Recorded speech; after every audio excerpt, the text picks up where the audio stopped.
வணக்கம். இன்னைக்கு நம்ம வீடியோல ஜாதி பூ எப்படி பண்றது அப்படிங்கறது தாங்க பார்க்க போறோம். இதுக்கு நான் ஐவரி கலர் ஃபுமிரன் ஷீட்ஸ் எடுத்திருக்கிறேன். 0.8 mm திக்னஸ் இருக்கும். இந்த ஷீட்ல 4x4 சென்டிமீட்டர் சைஸ்ல ஒரு ஸ்கொயர் கட் பண்ணி எடுத்திருக்கிறேங்க.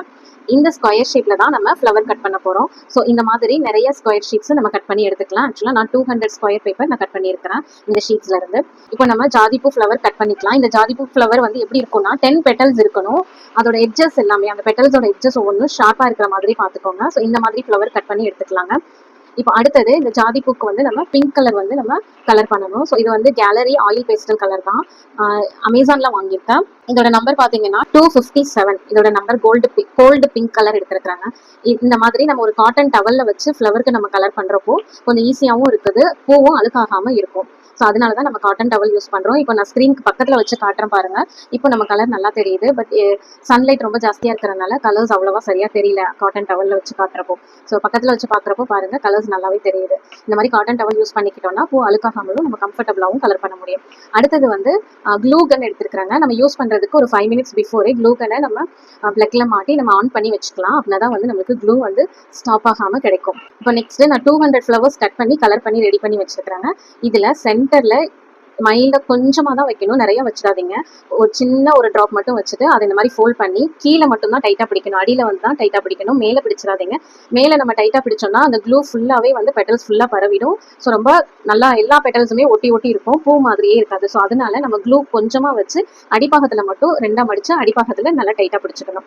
ஸோ அதுக்கப்புறம் திருப்பி அகெயின் இந்த இடத்துல கீழே வந்து சென்டர்ல கொஞ்சமா ஒரு ட்ராப் மட்டும் க்ளூ வச்சுட்டு அகெயின் இதை இன்னொரு தடவை ஃபோல்ட் பண்ணி டைட்டா பிடிச்சிக்கலாம்.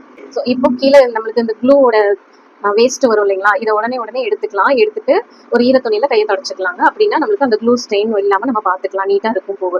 நெக்ஸ்ட் என்ன பண்ணணும்னா அதோட கீழே அடிப்பாகம் வந்து கொஞ்சம் ஷார்ப்பா இருக்கணும். அப்படின்னா தான் வந்து நம்மளோட ஸ்டெம்ல வந்து காம்பு பகுதியில வந்து நம்ம பூவை இன்செர்ட் பண்ண முடியும். ஸோ அதோட பூவோட அடிப்பாகத்தை கொஞ்சம் ஷார்ப்பா இருக்கிற மாதிரி நம்ம அமுத்தி விட்டுக்கலாம். இப்போ நெக்ஸ்ட் நம்ம ஸ்டெம் பண்ண போறோம். இதுக்கு நான் என்ன பண்ணிருக்கிறேன்னா, நம்ம பூ கட் பண்ணும் போதுல ஃபுமிரன் ஷீட்ல நம்ம பூ கட் பண்ணுவோம் இல்லையா, அப்ப நம்மளுக்கு நிறைய வேஸ்ட் பீசஸ் கிடைக்கும். அதுல இந்த மாதிரி ஸ்ட்ரிப்பா நான் கட் பண்ணி எடுத்து வச்சிருக்கிறேன். ஸோ அதுல தான் வந்து நம்ம ஸ்டெம் கட் பண்ண போறோம். அதோட எட்ஜஸ் எல்லாம் ஈவனா இருக்கிற மாதிரி பாத்துக்கோங்க. இந்த மாதிரி அன்ஈவனா இருந்துச்சுன்னா எடுத்து கீழே போட்டுடலாம், அது யூஸ் பண்ண முடியாது. ஈவனா இருக்கிற ஸ்ட்ரிப் தான் வந்து நம்மளால ஸ்டெம் பண்ண முடியும். ஸோ இந்த மாதிரி நான் வீடியோல காட்டியிருக்கிற மாதிரி நம்ம க்ளூ கன் யூஸ் பண்ணி ஸ்டெம் ரெடி பண்ணிக்கலாம். கையில வந்து அந்த க்ளூவோட வேஸ்ட் எல்லாம் வரும், நூல் நூலா வரும் இல்லைங்களா, அதுக்கு வந்து நம்ம பக்கத்துல ஒரு ஈர டவல் வச்சு ஈரமான துணி வச்சு அதுல கையை தொடச்சிட்டே வந்தோம்னா அந்த நூல் நூலா வர்றது கொஞ்சம் கம்மியாகும்.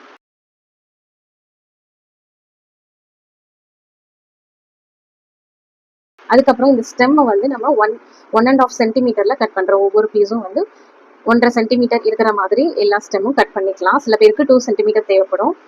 இதுக்கு நம்ம கலர் பண்ண போறோம் 241 oil pastel, gallery oil pastel. இது நான் அமேசான்ல தான் வாங்கினேன்.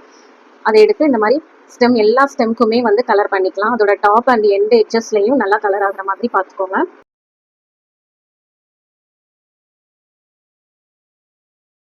நெக்ஸ்ட் இந்த பூவோட எட்ஜஸை வந்து லேசா திருவி விடணும், பிஞ்ச் பண்ணி விட்டு அதை நல்லா ஸ்மெச் பண்ணி விடணும். அதுல இருக்கிற கலர் வந்து ஸ்மெச் பண்ணி விடணும். அப்படின்னா தான் இது வந்து ஒரிஜினல் லுக் கிடைக்கும். அந்த கலர்ஸ் எல்லாம் ஸ்மெச் பண்ணிட்டு அதுக்கப்புறம் நம்ம ஸ்டெம்ல பேஸ்ட் பண்ணலாம். ஸ்டெம்ல வந்து கொஞ்சமா அந்த க்ளூ ஒரு ட்ராப் வச்சு நம்ம பூவோட அடிப்பாகத்துல ஒட்டினதுக்கு அப்புறம் ஒரு ரிங் மாதிரி இந்த க்ளூ ஃபார்ம் ஆகும். இதை இந்த மாதிரி எடுத்து விட்டுட்டு அதுக்கப்புறம் நம்ம டைட்டா ஒட்டிக்கலாம். ஸோ இப்போ நம்மளோட பூ அழகா ரெடி ஆயிடுச்சு. இது வந்து 1 முழம் ஜாதி பூ நம்ம கட்டியிருக்கிறோம். 200 பீசஸ் நம்மளுக்கு தேவைப்பட்டுச்சு. உங்களுக்கு இந்த பூ வேணும்னா ஸ்க்ரீன்ல இருக்கிற நம்பருக்கு கான்டாக்ட் பண்ணி உங்க ஆர்டரை பிளேஸ் பண்ணிக்கோங்க. வீடியோ ஃபுல்லா பார்த்ததுக்கு ரொம்ப நன்றி.